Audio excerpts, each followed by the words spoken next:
Madame la première vice-présidente, Monsieur le vice-président, chers collègues, je vous souhaite la bienvenue au Centre d'excellence de la CAF en Bancono, qui va servir de cadre pour nos travaux ce matin.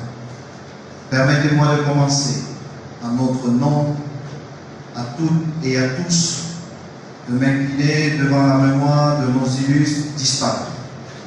Président Issa Hayatou, sans lui, ce cadre n'existerait pas. Le président Vincent Onana, qui s'est éteint il y a quelques semaines, mais aussi les acteurs de notre mouvement sportif qui nous ont quittés il y a quelques temps, parmi lesquels les présidents Noah et Koua. Je vous demande d'observer une minute de silence pour eux.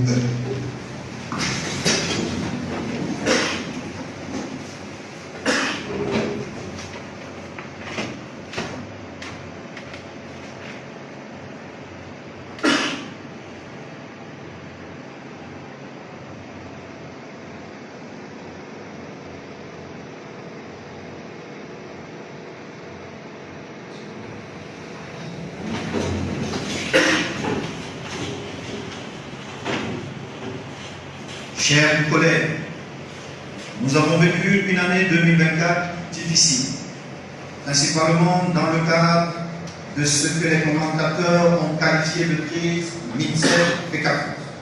Pour ma part, il y avait la nécessité pour la Fédération de faire respecter les dispositions du décret numéro 2014/384 portant organisation et gestion des sélections nationales, signé le 26 septembre 2014 par le président de la République, son Excellence M. Paul Biya. Je ne vais pas revenir sur le détail de ce qui s'est passé, parce que nous avons ensemble et en tout temps discuté du bien fondé des décisions à prendre. Au stade où nous sommes rendus, je ne peux que formuler le vœu que cette accalmie soit le prélude d'un retour à la raison. Les enseignements doivent notamment être tirés de cette période trouble, et c'est le lieu pour moi de déplorer que certains d'entre nous n'ont pas fait preuve de solidarité. D'autres ont avant tout privilégié leur confort personnel, et même souvent, au plus fort de cette crise, ils ont joué contre les intérêts de la nation. C'est aussi le lieu pour moi de dire à mon père, professeur Mungondor, un grand merci devant vous tous. Cher père, tu as tenu de faire ce que tu as dit. Merci pour tous les coups que tu as pris pour nous tous. Qu'on se le dise clairement. Merci. Qu'on se le dise clairement.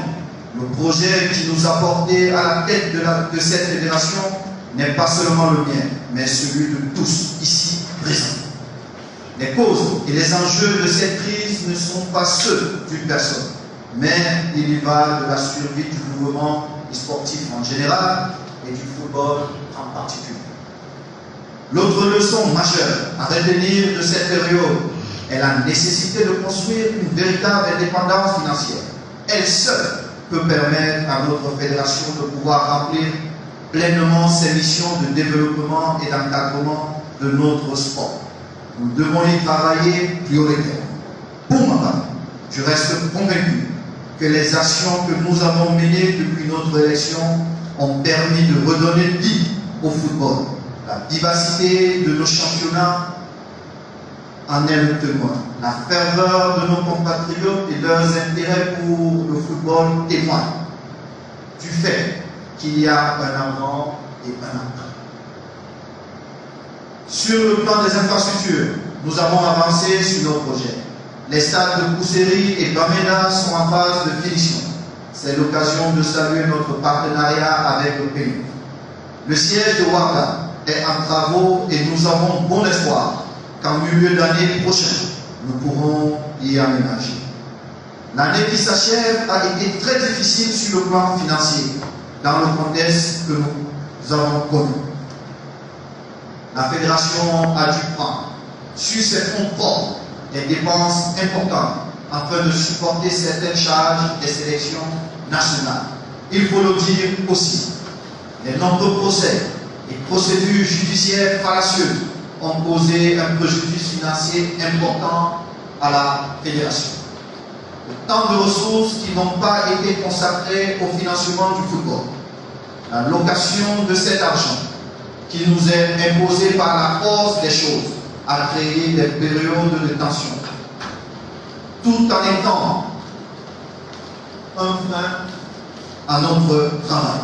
C'est l'occasion aussi de remercier nos sponsors dont le soutien est indéfectible, de la présence encourageante. Eux qui, dans leur ensemble, nous ont renouvelé leur confiance en reconduisant leur contrat malgré d'incessantes pressions malveillantes.